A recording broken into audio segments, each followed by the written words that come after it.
What's going on, guys? This is Kaishiro. Welcome back. So we are back with another Uncrowned Kings Lock on Metagame report video that will cover tournament results and decklist reviews all over the span of August 15 to September 1. So 2-week long tournament results and deck profiles here. So it is a very exciting video and a lot of decklists that have tapped and gained success over the course of 2 weeks on the remainder of our July format before we eclipse towards the October ban list this September. And these are the decks that are doing quite well on this current metagame. So without further ado, let's start. At first, we have yugioh Salaman Great. So a very interesting decklist of Salaman Great. At first, he doesn't play the Salaman Great of Fire. Instead, he plays the Lady Debug and also plays Small World on the main deck because he has a lot of hand trap options and a bunch of 1-offs on the main deck. He has 1 Ghost Bell, 1 DD Crow, 1 Droll, and 1 Nibiru. So really interesting take on Salaman Great. And on his side deck, he preferred to play a lot of going first cards, 2 Rivalry, 2 Dimensional Barrier, and 3 Anti-Spell Fragrance. So it's quite rare to see for me that a Salaman Great list is not playing the Kaiser Colosseum because most often than not, Salaman Great players play the Kaiser Colosseum to take advantage of using the Raging Phoenix. But this is a very different Salaman Great and a very unique approach of using Salaman Great right now from Jobel. And then next we have Deo Gregory Pizarro, second place Rescue Ace. So doesn't play the Sinful Spoils, no? Quite interesting. Maybe I think he prefers to play more hand traps rather than the Sinful Spoils, but I think it's missing the consistency that the Diablo Star engine gives towards the Rescue Ace. So yeah, I think it's a really different take on Rescue Ace. And then on his extra deck, he is not running the Synchro package. He prefers to play the Proxy F Magician and Madragon Fusion to protect his Turbulence. So yeah, it's really understandable. And then on the side deck, really interesting. Doesn't play a lot of going first cards, only the Dimensional Barrier. He is not afraid of Lightning Storm and Evenly Match. And he doesn't play the Solemn Judgment. Instead, he focuses on hand traps that can answer the metagame, like Droll for Purely, DD Crow for 3 Elements, and Nibiru for combo decks. And then next, we have Lloyd J. Del Puerto with RDA. So this is a very budget-friendly decklist of RDA, I assume, because he doesn't play the Earthbound package on the main deck. So this is a less explosive decklist of RDA, but I think it works because there's a lot of hand traps on the deck. You can be more comfortable when going second using these Veilers and Nibiru. And also on the side deck, it focused on going second with Imperms and Lightning Storm and Dark Ruler and Evenly Match. So yeah, really spicy decklist here from Cloyd. And a budget one at that extent. And then we have Art Villanueva, Scareclaw decklist at 4th place. So yeah, I think it's a really good attribute from the Scareclaw that Tryhard counters most of the meta decks on the format. I think Tryhard is a very good card to answer meta decks on the format. I think that's why it's one of the biggest factors why Scareclaw is doing quite decent on the format even without the Kashtira engine on the deck. And then moving on, we have Liburan, Hari Kemerdan Indonesia, Tourney Yu-Gi-Oh!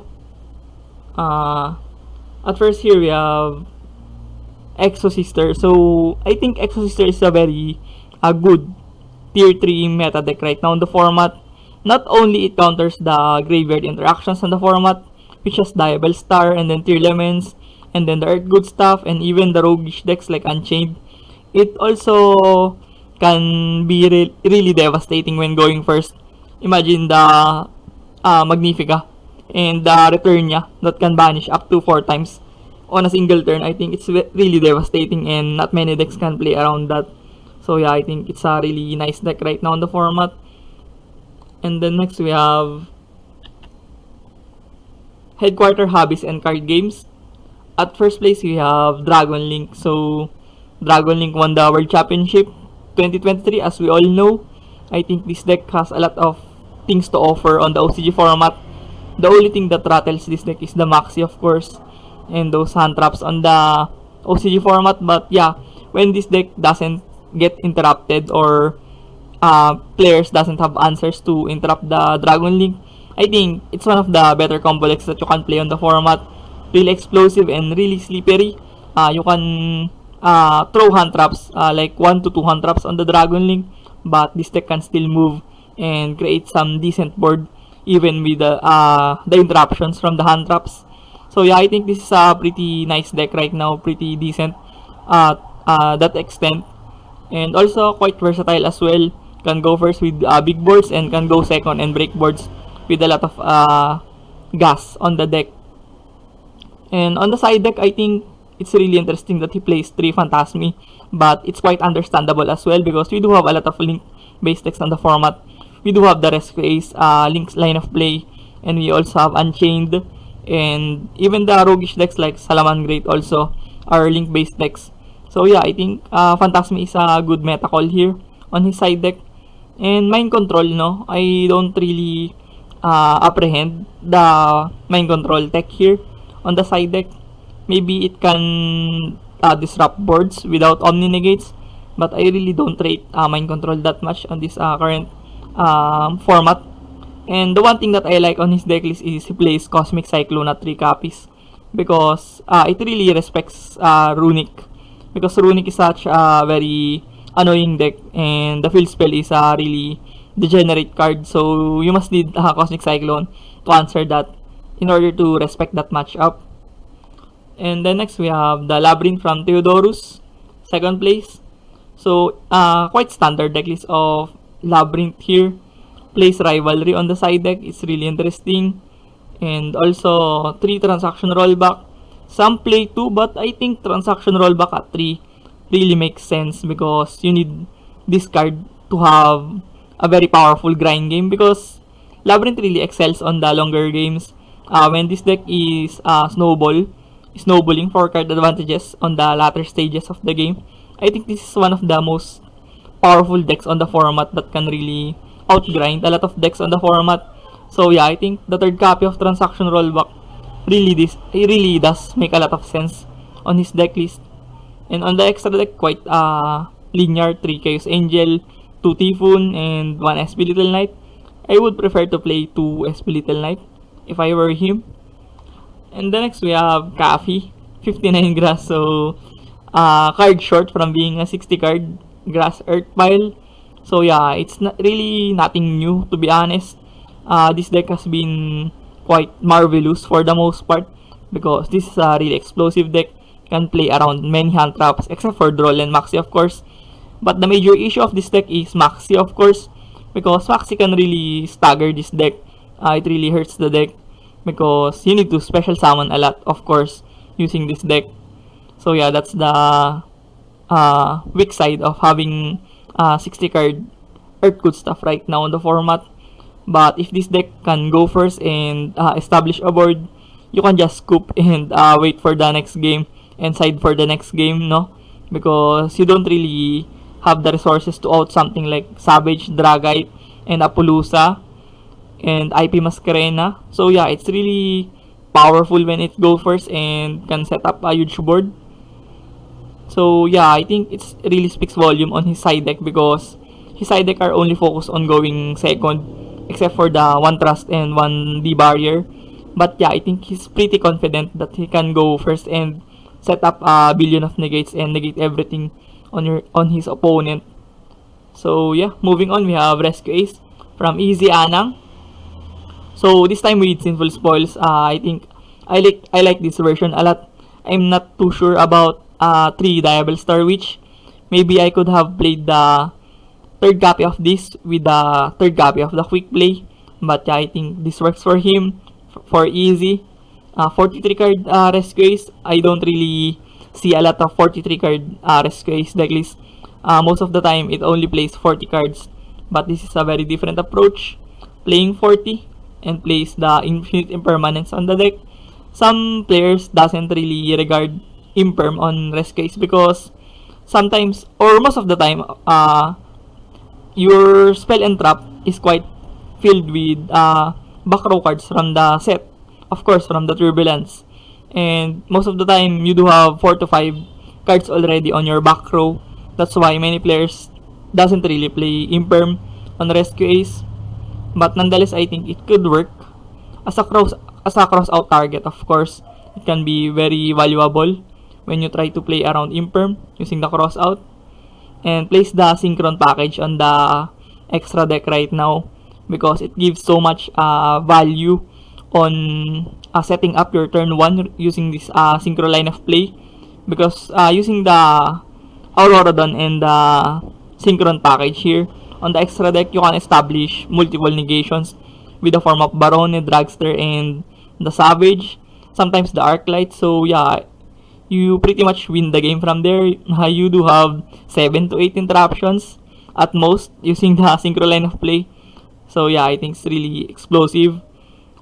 And then moving on, we have Duelo Iloilo ranking tournament. At first here, we have Runic, no? Runic really won't go away on the format because this is a very safe deck to play. For me, many tech cards or many cards on the format doesn't really answer Runic, especially when going into the game 2 and 3. Dark Ruler No Mores, Droplets, and those negation cards doesn't really do much against Runic. Only back row hate and spot removal cards are really viable when going against Runic. A lot of hand traps as well doesn't really hurt Runic that much, like DD Crow. So yeah, I think it's one of the safest decks that you can play. And on the side deck, it's really interesting that he plays the Alpha Master of Beast here on the side deck. I'm not too sure why he played this card, but yeah, I think it could make sense when he opts to out problematic monsters on the field and plays the Dark Bribe, no? Dark Bribe is really essential on Runic to protect your floodgates. And then next we have Duelo Iloilo. Tournaments with the Visas engine. So this is the current trend of tournaments. The Visas engine that can go into Chaos Ruler really easily. So that you can mill your deck. You can mill something like Agido and Kelbeck using the Chaos Ruler and you win the game from there, to be honest. So yeah, paired with the Star engine, you cannot go wrong with this. You can have a very powerful engine here that can summon out the Jet Synchron because it is a fire. You can fetch this off using the Star engine. So you can go into something like Chaos Ruler or Ancient Fairy Dragon sometimes. So yeah, it's really interesting where tournaments will go. Especially right now, Adventure tournaments is also a thing. And even Danger tournaments is also gaining traction right now. So yeah, I think tournaments is one of the most interesting decks to watch out moving towards the October ban list. And place the Winter Cherries, no? Really interesting.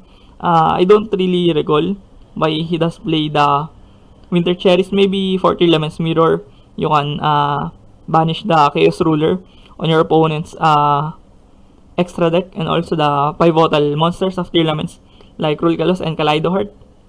And Token Collector, yeah, really nice because Token Collector can answer a lot of problematic matchups like the Adventure Tearlaments, sometimes Sword Soul, and those Adventure type of decks. So yeah, Token Collector can really answer that. And then moving on, we have another Tearlaments here from Duel Bacolod, Yu-Gi-Oh! Local Tournament with Rodney Ticker, of course, a very notable player on Bacolod. He often plays with Tearlaments and he is often tapping with it. So yeah, I think it's a fairly decent decklist of Tearlaments with Sinful Spoils. I think very standard as well. Plays the Revo Synchron. Nice. I really don't see a lot of decklists playing Revo Synchron nowadays.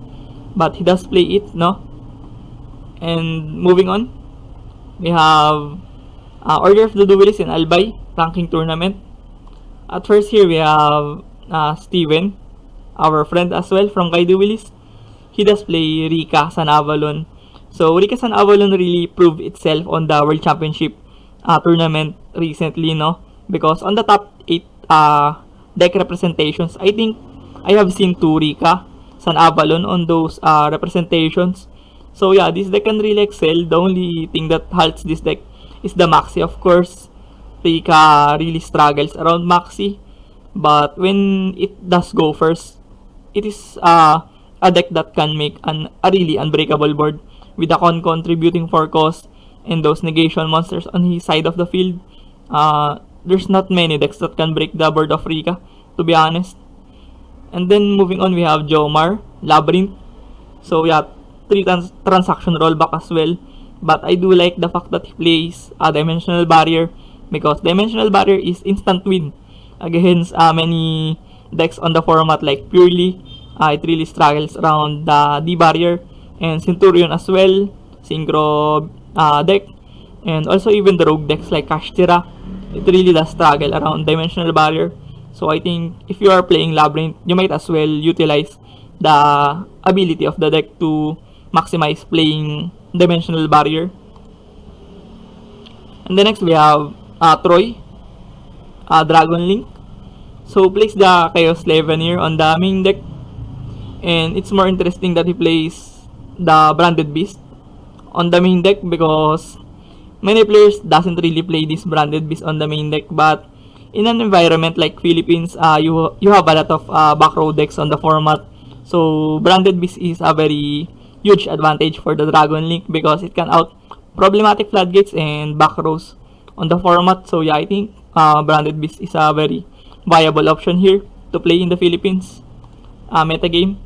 And then next we have Joshua Orcust. Yeah, he doesn't play the Sinful Spoils, and Horus, the most popular version of Orcust right now, is playing the Horus and the Sinful Spoils on the deck, because it gave Orcust a really huge value of discarding the monsters of Orcust.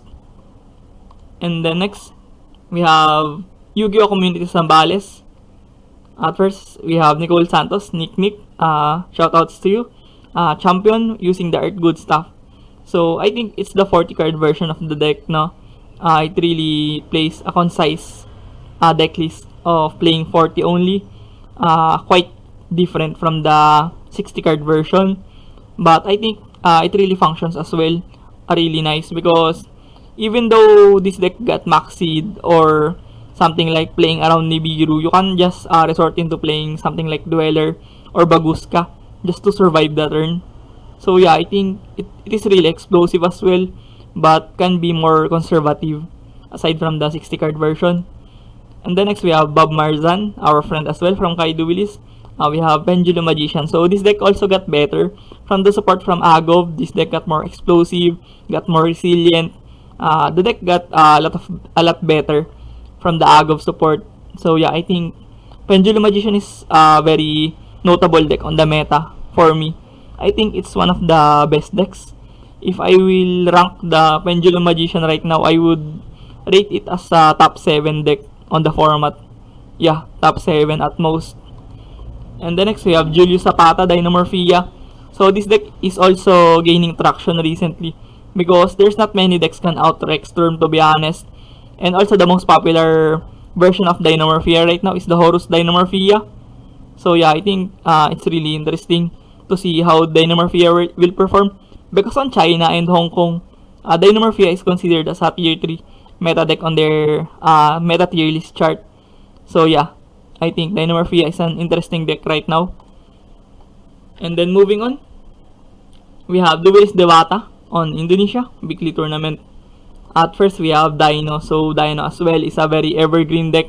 I think Dino will never go out of style on the format, because the deck is very explosive when going first. Can set up multiple negations using the Dolka, Apollousa, Savage, and Barone. And can even go second, because the going second of Dino is really devastating using the Tyranno Conductor. And also can stun a lot of opponents using the Lost World. So this is a very versatile deck, a very combo-ish deck that can make a huge board and go OTK. So he even prefers to play going second cards only on the side deck, because he doesn't have any troubles when going first using this Dino. And then next we have Ramat Fluanderis. So another evergreen deck, no? Fluanderis has been relevant since 2021, and I think Fluanderis is one of the decks that will never get old or really outfaced on the format because Empen is a floodgate monster, and also the interruption from the Ryza Mega Monarch is quite valuable as well. The bounce back and shuffle back of Ryza is really phenomenal interruption right now on the format. And then next we have Rescue Ace with Sinful Spoils. Yeah, only one Diable Star, which I think that's the correct ratio of playing Sinful Spoils Rescue Ace. Only Diable Star, which at most you could play 2, but I think having the third copy is really not that relevant anymore on the deck. And yeah, I think it's really a standard version of the Rescue Ace Sinful Spoils. And then moving on, we have another Yu-Gi-Oh! Community Sambales Tabletop Gapo ranking tournament. At first, we have another friend from Kaido Willis community, Spencer Santilla. This time he plays Cash Tirano. So Cash Tira, I thought Cash Tira will really get doomed from the Balis the moment that they have lost Fenrir. But I'm proven wrong once again with this Cash Tira. I think having the Arise Heart is a really good win condition, no?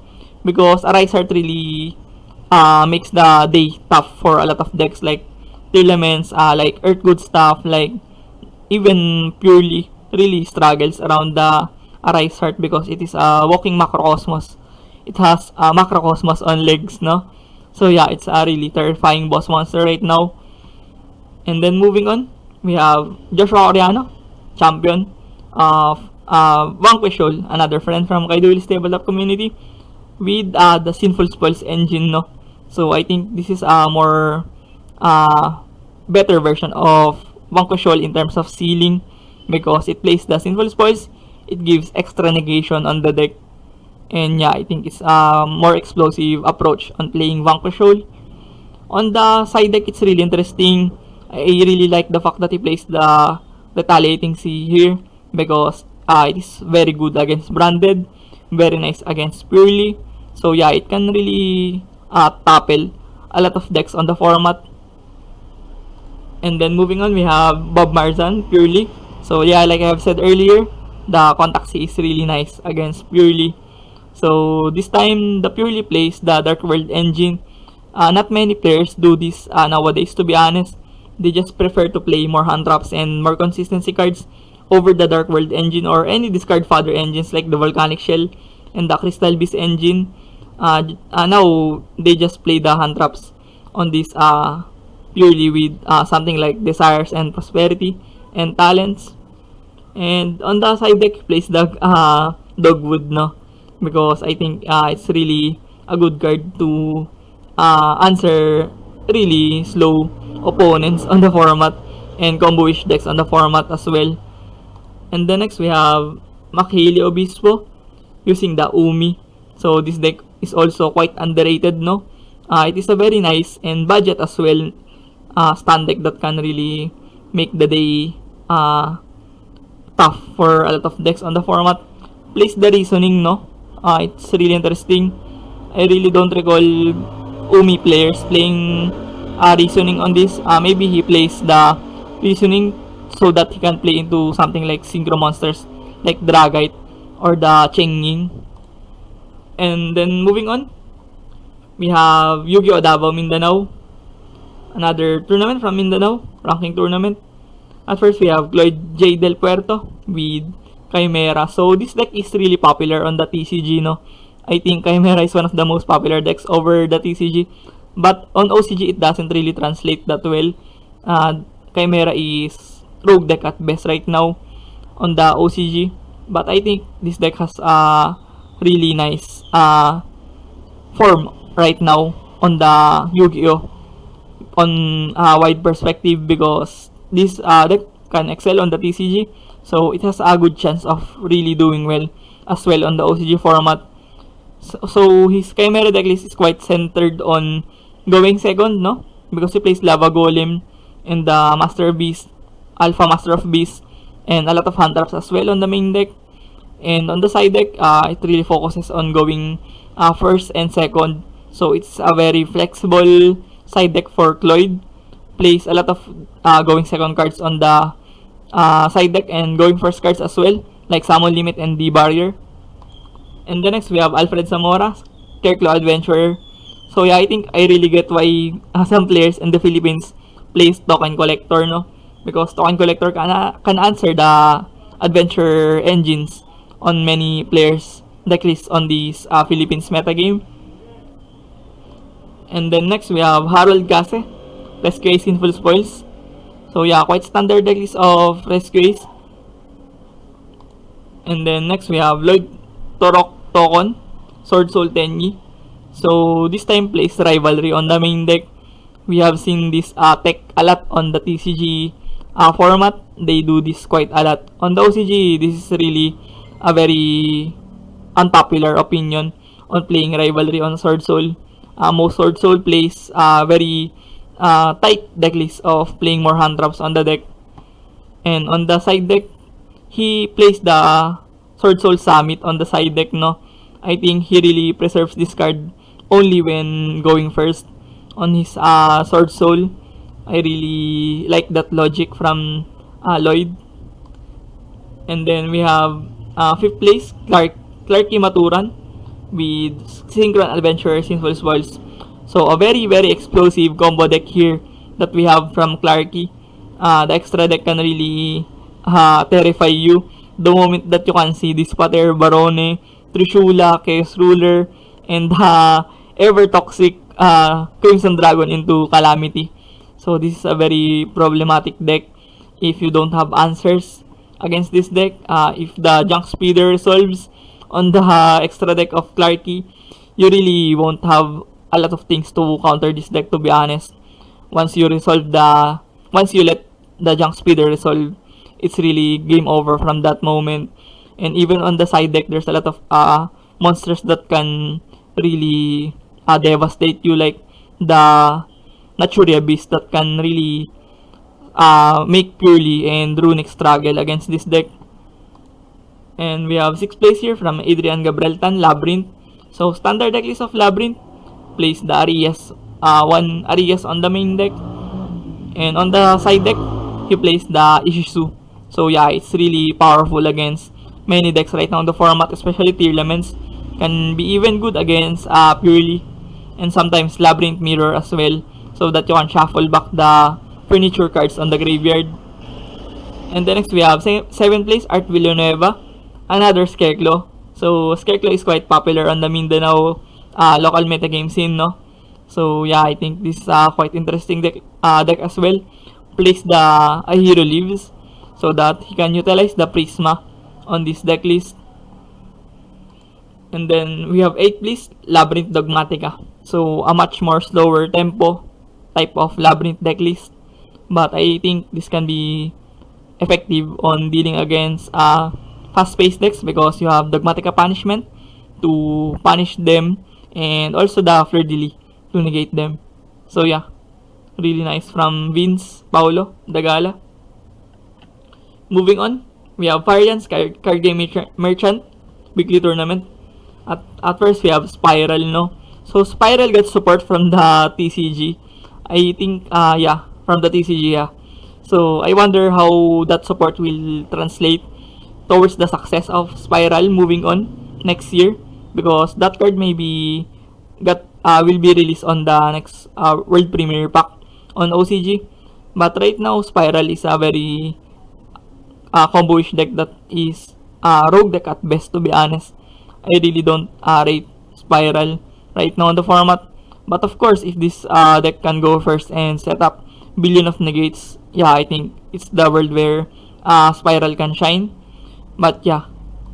And then next we have Tier Elements here with the Impulse engine, no? I have seen this tech from before, and I think it's rather interesting, no? I think Impulse on Tier Elements can be very interesting and advantageous at some scenario. But having the Fire Attacker to add cards for you can be really good because you want to get more hand cards and more cards for advantages using these Tier Elements when going second. So yeah, I really get that logic from Bagas. And then next, moving towards, we have Headquarters Hobbies and Card Games ranking tournament. First, we have Irvan A, Rescue Ace. So yeah, standard decklist of Rescue Ace. Place the Impulse and Fire Attacker, no? But on my Rescue Ace decklist, I have ditched the Impulse and Fire Attacker because I really don't see the value of these cards, to be honest, right now. I just prefer to play more hand traps and just use the Diabolic Star Engine to have my Hydrant on the field. I even play 2 Hydrant like him. Yeah, I really don't see playing the third copy that essential right now on Rescue Ace. I think 2 Hydrant is enough. And on the extra deck, he plays Apollousa because he plays IP. Yeah, it's really nice as well. And Forbidden Droplet on the side deck, really interesting. I think the discard on Rescue Ace is quite heavy, no? I think I would prefer to play Dark Ruler no more.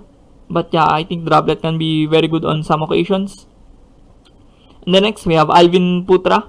We have Vanquishol here. So, the pure version of Vanquishol.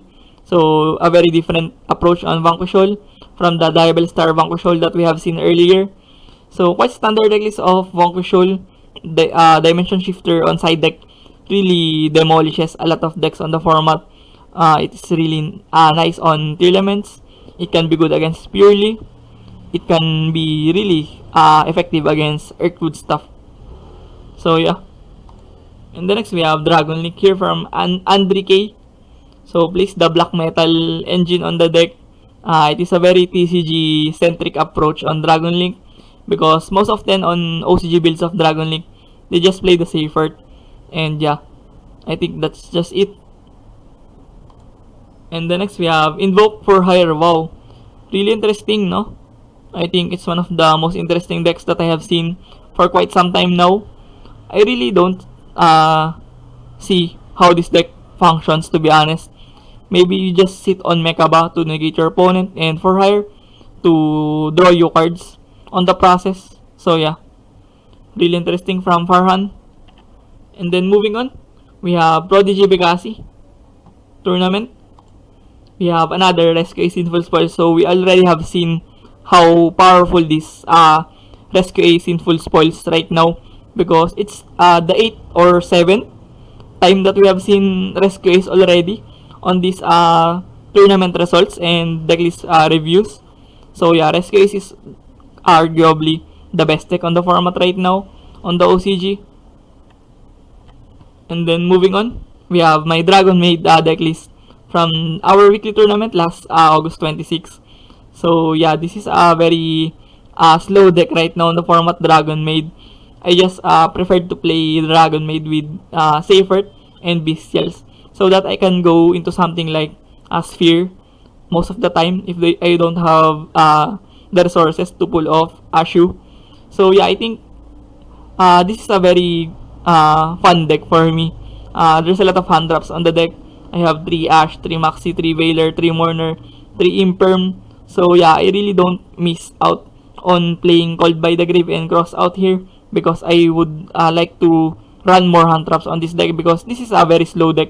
Dragon Maid is very slow. And one thing that is very notable on my decklist here is I play Typhoon. Because Typhoon can be very effective against Centurion. You just use Typhoon to out the back row continuous spell and trap monsters of Centurion so that they will be rendered with no resources and follow-ups to procure their Calamity Turbo line of play. So yeah, Typhoon is nice here, and I have faced Typhoon. I have faced in Centurion on this tournament luckily. So I have made use of Typhoon on that tournament. And then moving on, we have Yu-Gi-Oh! Davao Mindanao tournament as well. We have Deo Gregorio Pizarro with Rescue Ace. So this time we placed the level 1 Fire Fetcher of the Sinful Spoils. So yeah, I think this is a much more improved version of Rescue Ace rather than the pure version of earlier. And on the side deck, it's really neat as well. 3 Nibiru. I think running 3 Nibiru is very good on the format of Mindanao because they do have a lot of Scareclaw and Adventurer decks. So yeah, Nibiru can be very effective against those decks. And DD Crow as well because they do have tier elements. And then next we have Yeah, I have said that just earlier. Scarecrow Adventure from Alfred Zamora. So I think it's the similar decklist from earlier. But right now, he plays Kashtira engine with this unicorn and yeah, the Scarecrow Kashtira. I am not sure if I have seen Kashtira on his earlier build. But on the side deck, it's really interesting that he plays Prohibition so that he can call something like Droll or Nibiru. And on the next, we have top 4 Labyrinth. So yeah, I think it's the same decklist from earlier. Lancea very nice as well against Rescue Ace on his side deck. And the next we have Andrew Aguinaldo, Dragon Link Bestial. So yeah, place the Dragon Maid package here. Really interesting. He plays the Chamber so that he can fetch the what do you call it, Tidying, so that it can give extra control on his build. And the next we have Courtside Weekly Ranking Tournament. We have Rescue Sinful Spoils from Hector Abes. So quite standard decklist of Rescue Sinful Spoils. Couldn't say that much on this decklist. Really neat and effective decklist from Hector. Plays the Camellia package of course to fetch his monsters and procure his Aurora Dawn plays. And then next we have Tri-Brigade Horus on our Kaidiwilis Premiership Ranking League tournament from Mark Stephen Gonzalez. So this is a very spicy list here from Mark Stephen. So Horus really helps the Tri-Brigade to fetch his their kits and nervals on this deck. So you really gain so much value from drawing the Imseti and something like kit and nerval. And it's almost like plus 3 using the Coach King on this extra deck. So the only thing that holds me back from playing Tri-Brigade Horus is the prices of the Photon Lord and Harbinger and Coach King, because these cards are very expensive right now on the OCG. So yeah, it really demoralizes me on building my Tri-Brigade with Horus. On the side deck, he plays the Retaliating Sea, really nice as well. Can be good against Branded and Purely. And plays Bestial as well, no? Because it can really help you around playing against something like Branded and Tearlaments and even Dragon Link. And then moving on, we have Centurion Horus. So the newly introduced Centurion from the Duelist deck build Valiant Smashers. So Centurion instantly gains success, no? The moment Centurion have introduced on the format, they started to gain more plays and stops. So Centurion is a deck that capitalizes on summoning out the Calamity so that it can floodgate the opponent and a turn skip as well. It's a really turn skipping card. So on this decklist, it is very interesting that he plays Volcanic Shell, because you get value on discarding Volcanic Shell from something like Imseti, so that you can gain advantages from using the Horus engine, and you don't really discard for negative cards. So yeah, you really utilize the Volcanic Shell here on this deck list. And on the extra deck, it's really interesting that he plays Shooting Quasar Dragon, no? I think it's the first time that I have seen Shooting Quasar Dragon on the extra deck of Centurion. On the side deck, really interesting, he plays the Gravity, I forgot the name of this counter trap. I think it's for synchro matchups and Centurion matchups as well, to a pointer over something like the barrier or judgment, no? I think you can just use the pointer to eradicate the card that your opponent has on their hand, because you can just skip their turn using the Calamity, no? So you really won't worry about board breakers and such. And then moving on, we have Kali ini weekly tournament, Mabar X Guild Season 1 Week 12 ranking tournament. We have first place here, we have Abyss Actor with Unchained Engine, really interesting. I really don't know how this deck functions, to be honest, but all I can see is his extra deck can really set up some negation type of monsters with the changing and interruptions as well, using the unicorn. So yeah, I think it's a really niche deck list right now. I really don't know how this deck functions. And then second place we have I forgot the name of this TG, yeah, TG. So this deck also got support from Aug.15. So this deck got better, very combo-ish deck. He also plays the Calamity Route, no? What do you think, guys? I think Crimson Dragon or Calamity will hit the ban list, will be heated from the ban list on this upcoming October ban list. But on the perspective, on the standpoint and perspective of marketing from Konami, I think they will not hit this card that early. I think we will see the hits on this card on the January ban list next year. But that's just me. I really don't know where Konami will put the Calamity and Crimson Dragon on the following formats. And the next we have Kaido Bliss Championship Series champion decklist from Denver Almeria, Manadium. So quite standard decklist of Manadium. He plays the Ghost Ogre on the side deck. Very impactful against the newly built Centurion on this OCG. So congrats again to him for winning the Kaido Bliss Championship Series. And then we have another Yu-Gi-Oh! Community Zambales ranking tournament. At first here we have Joshua Coriano. So I think this is the same decklist. Yeah, this is the same decklist as earlier. And then next we have Kerwin Lee Trap Tricks with Vernosilf, no? I think it really gives you option to play the Nature Beast, which is insane against Purely and Runic. And some spell-based decks like Sky Striker. And then next we have Michael Beza with Orcus Horus. Yeah, this is what I am saying earlier. This is the best version of Orcus right now on the format. And a really explosive at that extent. He plays the Phantom Knights as well on this deck list. To Ash Blossom only, so he really wants to combo off using this deck list. And then moving on, we have Dubilis Cerebu Sungay Card Game Community OCG Tournament. We have Purely here with the Spellbook Engine, no? Really interesting. I think it's the first time that I have seen Purely with Spellbook Engine and with Sinful Spoils as well. Yeah, Sinful Spoils Purely is one of the decks that Koei Kosaka and his company popularized on Japan. So yeah, I think this is a nice deck list as well. And then moving on, we have Velocity Hobby Center Yu-Gi-Oh! Weekly Tournament. At first, we have Gunalan with Vanquish Shoal. So 3 Jiao long, no? Some play 2, but I think 3 is fine as well. Main decks, the 2 copies of Dimension Shifter. I really like his approach on this one. Because Shifter is an auto-win card on some matchups, to be honest. And then moving on, we have a Card Weekly Tournament. At first place here, we have the Virtual World.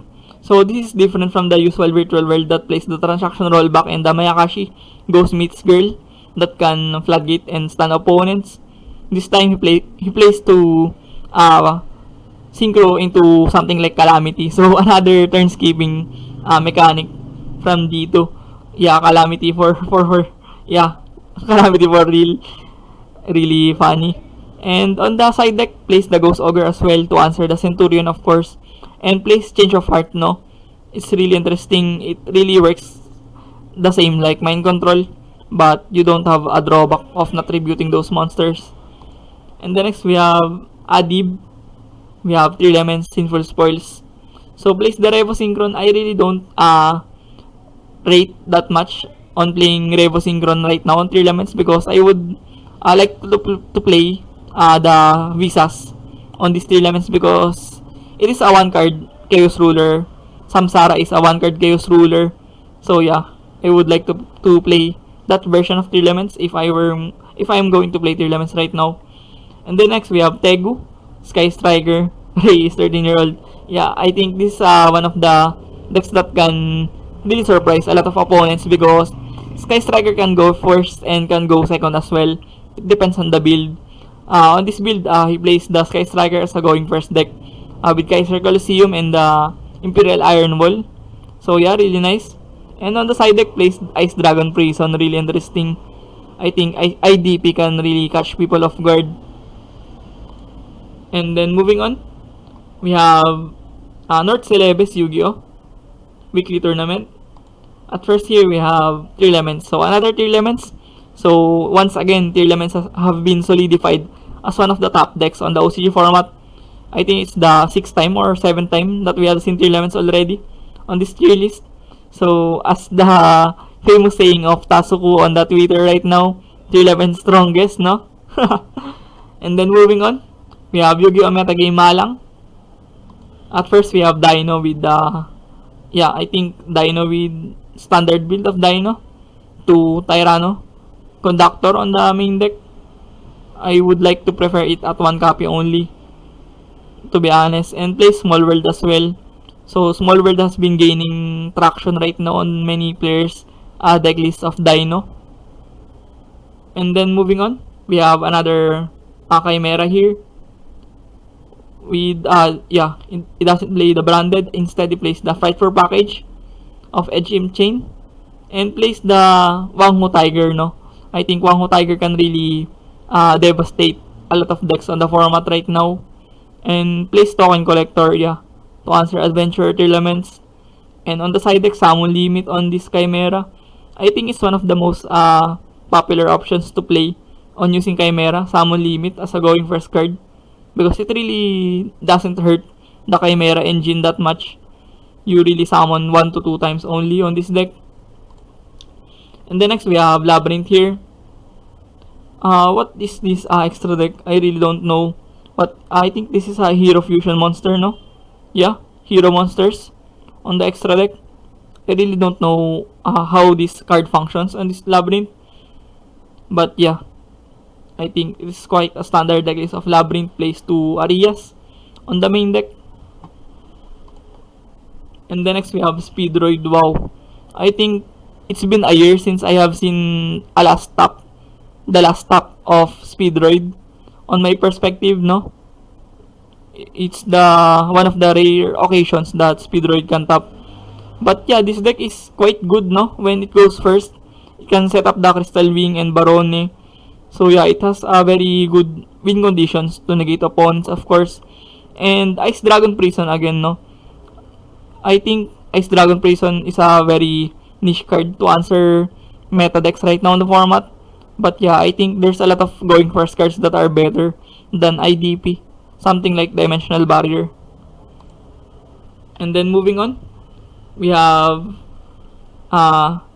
Yoga Karta Weekly Tournament. At first here, we have the Sprite Evil Twin with the Ibel Lock, no? I think this deck is quite good on going first, of course, because it has a lock. And also utilizes the level 2 shenanigans. So SP Little Knight is very free on this deck. You can utilize the level 2s into SP Little Knight. And enemy controller on the side deck, really interesting. I think it's one of the tech cards that is used from Evil Twin to break boards. And 3 Lansea, he really respects the rescue ace. So I think having Lansea here is very good. And then next we have another Rikasan Avalon. So quite standard deck list of Rikasan Avalon.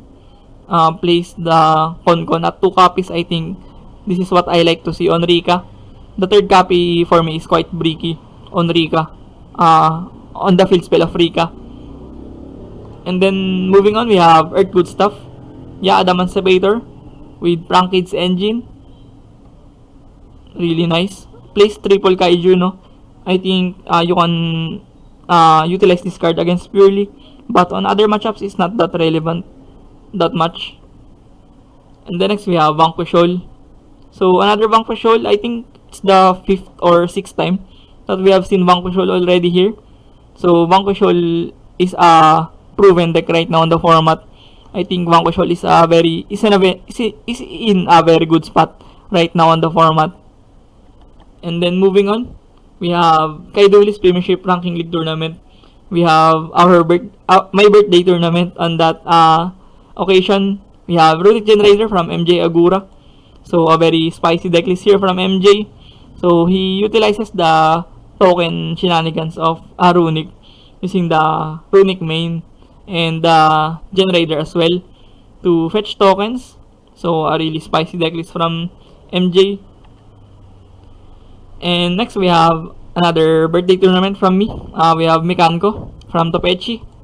So this is a very insane occurrence from our tournament because he topped this tournament without side deck, no?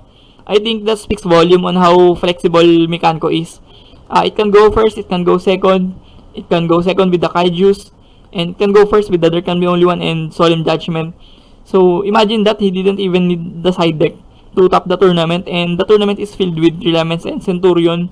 So yeah, it's really amazing to see how Mikanko have topped without the side deck on the tournament. And then next we have Kaido Village Championship Series finalist Sword Soul Tenyi from Reden. So place the Forbidden Chalice on the side deck, no? Really interesting. The one thing that I have been amazed on this side deck of Reden's Sword Soul is playing Macrocosmos, because Macrocosmos is very huge against the format right now. You can hurt a lot of rescues. It really does struggle against Macrocosmos and even Purely, and of course the Elements and Earth Good Stuff, and those graveyard centric decks that are running on the format, they will be hurt with Macrocosmos. So really good job from Reden. And then next we have Dragon Link, the top 4 as well on KCS tournament. This time place 44 card Dragon Link. Place the Pendulum Chaos monster on this deck list. And on the extra deck, he plays the Zombie Vampire. There's a lot of level 8 monsters on Dragon Link. So you can use the Zombie Vampire to further mill your deck and gain advantages. So Token Collector once more, no? I think Adventure is a respected engine on this metagame right now, because many players are taking in Token Collector just to answer the Adventure and token based decks on the format. And then next we have the top 4 as well on that tournament, Chimera Branded from Christian Delgado. So this is a very TCG centric approach of Chimera Branded. So it's really interesting that he plays the Gimmick Puppet on this deck list. Only plays the Saronir, no? So that he can just recycle the Branded Fusion. Really nice from Christian. And on the side deck, plays the DD Crow, no? So he really respects the Elements matchup. And DD Crow can be versatile against Purely and even Rescue Ace. So yeah, really nice. And the next we have Elements from our pod tournament, ranking tournament. We have second place Elements from Milo Leo. So quite standard decklist of Elements in full spoils. Nothing to say that much. He side decked the copies of Baylor. That's the interesting part on this deck list. And place the Celine into access code on this extra deck. Really spicy from Milo. And the next we have Kaido Village Premiership Ranking Tournament. We have Arcus in full spells from Reden Andalan. So yeah, standard deck is of Horus Arcus in full spoils. And place the Borel load on the extra deck. Yeah, interesting.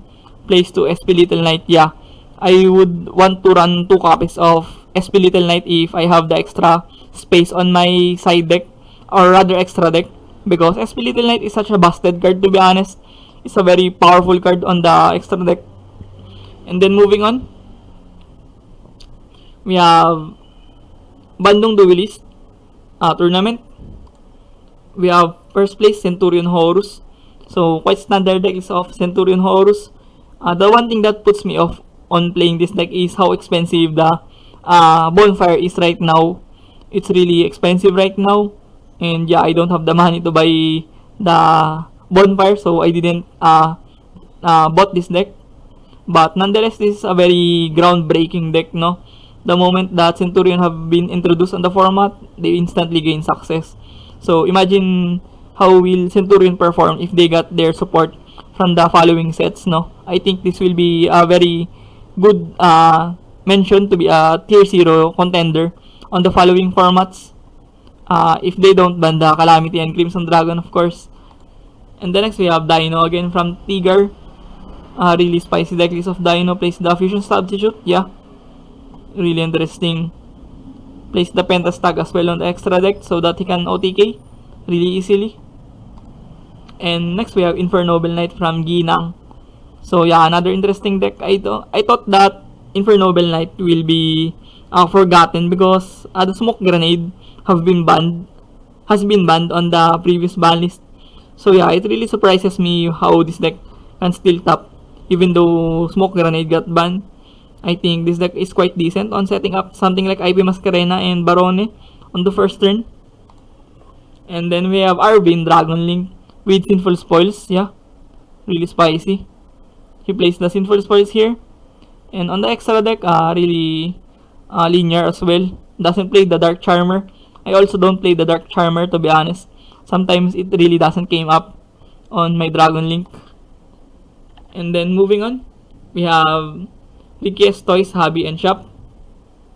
At first place here, we have Prank Kids with Nemesis Engine.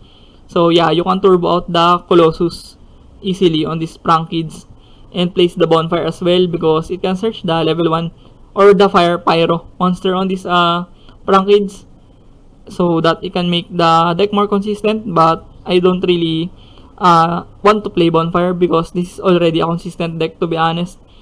So I would like to prefer to play more hand traps on this deck list. And then next we have Manadium Centurion. Wow, really interesting. 2 Calamity Turbo decks in one build. Really nice from Havis. So yeah, really interesting. A very combo-ish deck. I think this deck is a very deck that can be destroyed by Maxi, of course. Maxi really devastates this deck. And next we have third place from Deo, Tearlaments Ishizu. So doesn't play the Sinful Spoils, no? I think this is the older version of Tearlaments with the Revo Synchron and the Ishizu monsters only. And plays Lava Golem, no? Yeah, Lava Golem can be really nice on the format. Especially like decks like Tearlaments that doesn't consume their normal summon that much. And then next we have Duelo Iloilo Ranking Tournament. We have Infernoid. Wow. Yeah, 60 card Infernoid with Sinful Spoils. So yeah, I really don't know how this deck works, to be honest. I think it tributes Forcos, something like Fluanderis, because it plays the Lair of Darkness. So yeah, interesting deck list here from Duelo Iloilo. And then next we have another Duelo Iloilo Ranking Tournament. We have Shark XYZ. So I think this deck turbo outs the Crooked Crook. But yeah, it is a different take on Shark because it plays the OCG supports of this XYZ support. So yeah, I really don't see how this deck functions and what is the win condition of this deck. But I think this is a very interesting deck to pilot right now on the format. And then next we have Duelo Iloilo again. We have Dynamorphia. So yeah, standard deck list of Dynamorphia. Nothing too extravagant or nothing too spicy here. But I think this is a very functional deck list of Dynamorphia. Plays Floodgates on the side deck. I think I like this one. Plays Anti-Spell and goes in match. Very immense against some of the decks right now in the format. And then moving on, we have Mall Hobby Shop Tournament. At first here, we have Vanquishol. So standard deck list of Vanquishol. Plays Phantasmi because Phantasmi can be very nice against the link-based decks on the format. And also a hand trap centric deck on the main deck. Doesn't play There Can Be Only One anymore. I think There Can Be Only One can be slow at times and decks like Tearlaments can play around it. So yeah, I think you are better with playing more hand traps on this Vanquishol. And then next we have another Vanquishol here. And next we have Rescue Sinful Spoils. Standard deck list of Rescue Sinful Spoils. Place the BLS monster on the extra deck so that it can help this BLS can help the Rescue Ace to OTK better. And then next we have another Rescue Sinful Spoils. This time it plays the Forbidden Droplet, no? I think Forbidden Droplet can be good on some matchups. But yeah, plays Lightning Storm as well to respect back row and very good general board wiping card on the format right now. Most players prefer to play Lightning Storm over Evenly Match right now nowadays. And then next we have Time Walk Yu-Gi-Oh! Weekly Tournament. At first place here we have Rika San Avalon. So another Rika. On the OCG report on the Philippines, Rika is one of the top decks on the Philippines metagame. So yeah, I think Rika is very decent right now. Really underrated because Rika is not performing that well on Japan and some tournaments on Korea and China. So yeah, on Southeast Asia, it is a different story. Rika is very popular here on the Southeast Asia. I guess it is one of the influence from the TCG community. Of course, from Jessica Robinson, a really great player on Rika. And we have Adil. We have Centurion Horus here with a lot of hand traps, no? Imperm, Ghost Ogre, and Vader and Nibiru. And then next we have Andika. We have the Labyrinth here. So yeah, standard deck list of Labyrinth. Place the Virus card on the main deck and 2 evenly match as well. Very flexible on Labyrinth as well, evenly match. And then 4th place we have William with Chimera with the Revo Synchron, no? So yeah, it can go into something like Ancient Fairy Dragon or Clearwing Dragon. So moving on, we have Variants Card Game Merchant Tournament. We have Sword Soul here. So yeah, an explosive decklist of Sword Soul. Place the Heavenly Circle and a lot of 10 names on this decklist. And then moving on, we have Synchron. So yeah, standard decklist of Synchron. This deck was popularized by Santanan Tana from Thailand. Duelist Cup main event, 2nd place finalist. Really insane player. And then moving on, we have Yu-Gi-Oh! Davao, Mindanao. We have Labyrinth here from Vince Paulo Dagala. I think it is the same decklist from earlier. I think he just placed the Ishizu on the main deck. I think that's just the difference from his decklist earlier. But yeah, really solid decklist from Vince Paulo. Doesn't play Prosperity, no? Only Extravagance. I guess Prosperity is not that needed that much on this decklist. And then next we have Lloyd J. Del Puerto. I think it's the same decklist from earlier. Yeah. And then next we have Ogre Bogor Weekly Tournament. At first here we have Dogmatica. So yeah, really interesting decklist with Bestials, of course.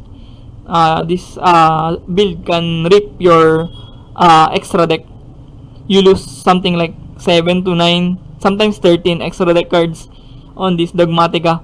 So yeah, it's a very annoying deck to play against, no? It can really catch you off guard, especially if you don't have the outs or the prior knowledge to address this matchup.